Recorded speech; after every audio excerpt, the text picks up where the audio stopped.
नमस्कार दोस्तों, मैं आशीष शुक्ला ज्योति पब्लिक न्यूज़ से बलौदाबाजार विधानसभा के कारवा पे आज हम बलौदाबाजार के सर्किट हाउस पर है और हमारे सामने है टंकराव वर्मा जो कि भाजपा से अभी प्रबल दावेदार के रूप में सामने आ रहे हैं। चलिए बात करते हैं वर्तमान विधायक का कार्यकाल कैसा रहा, साथ ही साथ प्रदेश की भूपेश बघेल सरकार के कार्यकाल को वो कैसा देखते हैं और बात करेंगे इसके पूर्व के बीजेपी की सरकार में उनका कार्यकाल कैसा था। सर, नमस्कार शुक्ला जी। वर्तमान विधायक प्रमोद शर्मा के 5 साल के कार्यकाल को आप कैसा देखते प्रमोद शर्मा जी का कार्यकाल तो अब बीतने का है।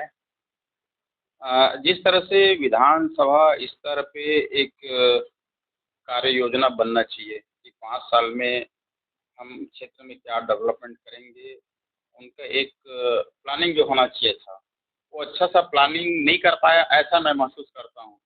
क्योंकि बलौदाबाजार विधानसभा में मैं 93 से करुणा शुक्ला जी के साथ रहा हूँ और केंद्रीय मंत्री रमेश बैस जी के साथ रहा हूँ, तो मेरा फोकस उनके साथ रह करके क्षेत्र का अच्छा सा विकास हो जाए।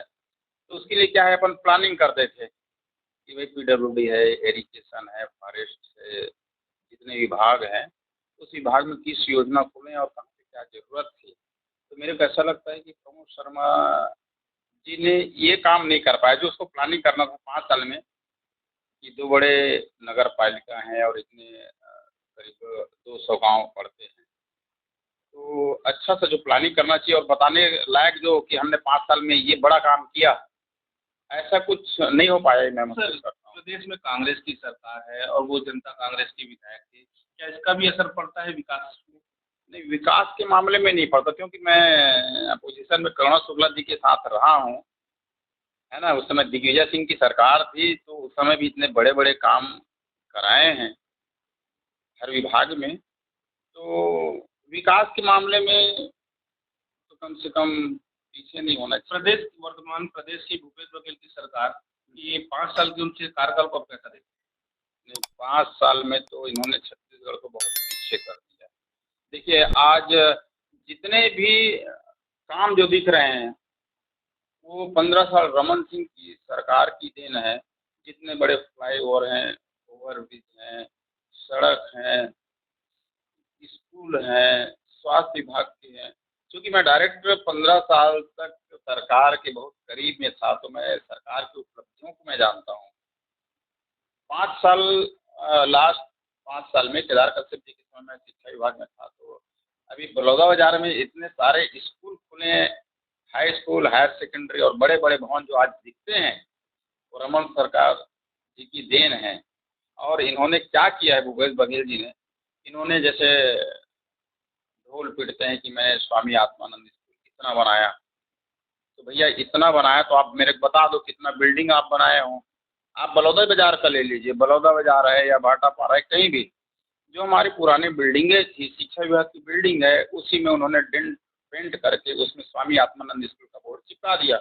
और उसके बाद गवर्नमेंट स्कूल के जो टीचर हैं, अच्छे अच्छे सिलेक्टेड टीचर हैं, चाहे वो लेक्चरर हों या प्रिंसिपल हों, सबको डेपुटेशन में ला के भर दिए स्वामी आत्मानंद में और हमारा गवर्नमेंट का स्कूल खाली हो गया।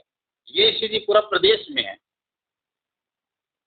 सर, शिक्षा की बात आपने कही तो जो ये इसके पहले जो रमन सरकार ने ADV का ये वो लॉ किया था, ये उसकी स्थिति आप देखेंगे आज की स्थिति में तो जो रमन सरकार ने उस पर अच्छे से कार्य नहीं कर पाया, लेकिन वर्तमान की जो भूपेश सरकार है, जो आत्मानंद स्कूल की आपने बात कही, उसका हर तरफ स्कूल में काफ़ी ज़्यादा लोगों का रिस्पांस पॉजिटिव जा रहा है, तो इसको आप कैसा देखते हैं? उसका कारण ये है, मैं जैसे पहले बताया कि भाई हमारे जो गवर्नमेंट स्कूल के जो एकदम टॉपर टीचर हैं, स्पेशल माने विशेषज्ञ है ना, विषय विशेषज्ञ हैं, इनको वो जो है सिलेक्ट कर करके ला ला के सब उसी में डाल दिए हैं, इसमें स्वामी आत्मानंद में। और हमारा जो अच्छा स्कूल है, आप मल्टीपर्पज बलौदाबाजार का देख लीजिए, उसमें कितने शिक्षक बचे हैं। मल्टीपर्पज का नाम तो पूरा प्रदेश में था, जो बहुउद्देशीय अपना जो स्कूल है उनका नाम तो पूरा प्रदेश में था।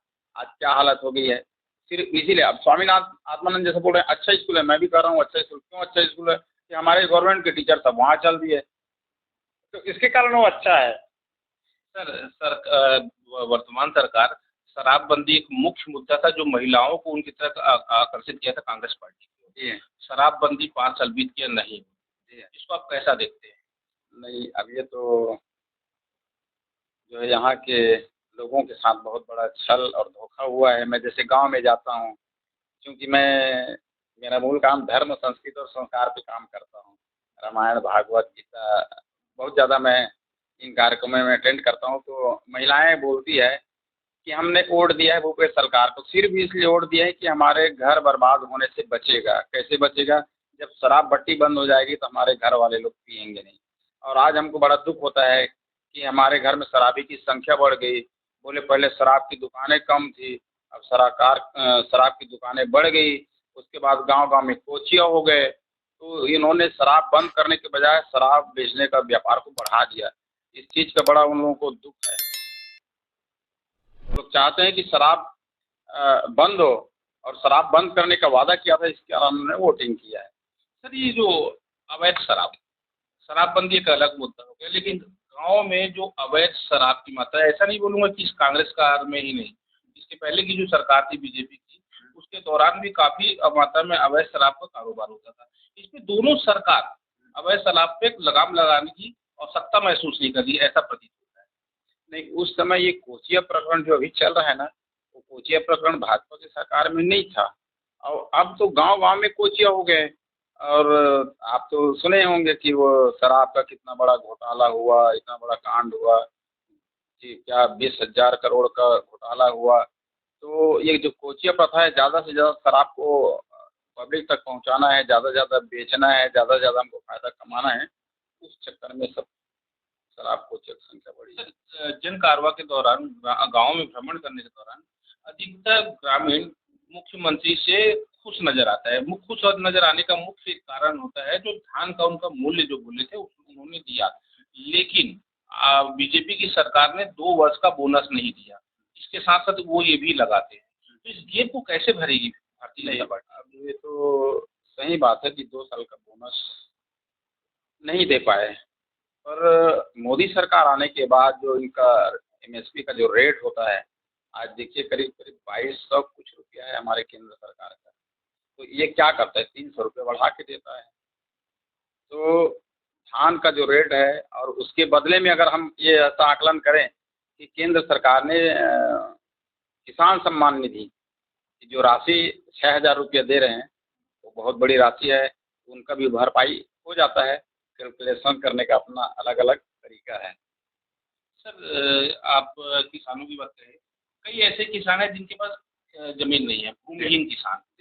भूमिहीन किसानों को प्रदेश सरकार के द्वारा 6,000 रुपए सालाना की बात की गई थी, जो कि काफ़ी इसमें देखने को मिलता है, काफ़ी नाखुश नज़र आते हैं भूमिहीन किसान कि हमको पैसा नहीं मिलता है। इसको आप कैसा अब ये योजना इन्होंने लॉन्च की है कि भूमिहीन, मेरा तो ये मानना रहता है, देखिए आप मुफ्त में कुछ मत बाँटिए। मैं राजनीति से हट के थोड़ा बोल रहा हूँ। क्या है, आप उसको ऐसा कुछ बनाइए कि आदमी आत्मनिर्भर हो जाए, और उसको किसी के सामने हाथ फैलाना मत पड़े। मोदी जी की कई सारी योजनाएँ हैं जो आत्मनिर्भर, देश को भी आत्मनिर्भर बनाना है और स्वयं स्वयं को भी आत्मनिर्भर कोरोना बनाना है। काल से राशन बाँट रहे हैं।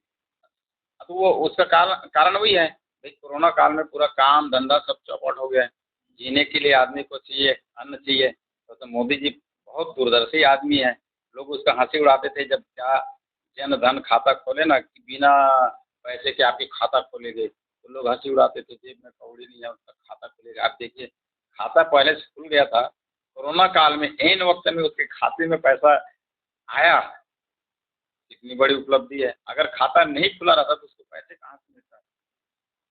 ये जो स्वास्थ्य के क्षेत्र में आप इसको कैसा देखते हैं? ये सरकार कैसी रही है और पूर्व की सरकार, इसमें आप क्या देखने को? पूर्व सरकार जो थी, उनके पास संसाधन, संरचना और संचालन सब चीज़ अच्छा था। अभी तो यहाँ पे कुछ काम हो रहा है कि नहीं हो रहा है, कुछ दिखता ही नहीं है। केवल एक ही चीज़ दिखता है कि रेत घोटाला करके पैसा कमा लिए, कोयला घोटाला करके पैसा कमा लिए, और शराब घोटाला करके आप जीएसटी का देख ही रहे हैं। और इस सारे पैसा को इकट्ठा करके पता नहीं कहाँ भेजते हैं। आज गाँव की हालत खराब है, गाँव में कोई विकास नहीं हो रहा है। सरपंच बन, लोग तो ये भी बोलते हैं कि साला सरपंच बन के हम पछता रहे हैं। क्योंकि जितना खर्चा किए हैं वो तो आ ही नहीं रहा है, न काम भी नहीं चल रहा है। लोग बदनाम करते हैं कि सरपंच बनने के बाद कुछ काम ही नहीं कराए हो। और वाकई में बीजेपी गवर्नमेंट में जितना काम हुआ है, चाहे नाली निर्माण हो, किसी रोड का निर्माण हो, स्कूल बनना हो, स्वास्थ्य केंद्र बनना हो, बहुत काम हुआ है। और अभी क्या किए हैं कि हमारे जो केंद्र सरकार की जो मनरेगा की राशि है, जो सेंट्रल गवर्नमेंट से आता है, वो राशि है 13, 14, 15 वित्त की राशि है। ये राशि मूलतः ग्राम के विकास में लगना है। अब उस पैसे को इन्होंने अपना नया प्लानिंग कर दिया गौठान का। गौठान का खुद का बजट नहीं है, केंद्र सरकार की जो पैसा है उस पैसे को गौठान में लगा रहे हैं। और जो सरपंच बेचारा 13, 14, 15 वित्त का पैसा को नाली निर्माण में, सीसी रोड में, तो कुछ भवन में लगाता, उस पैसे को दबाव बना करके नियम के विरुद्ध 15 वित्त के पैसा से वो बोलते हैं कि तुम हैंडपंप लगा दो, तुम यहाँ पे शेड बना दो।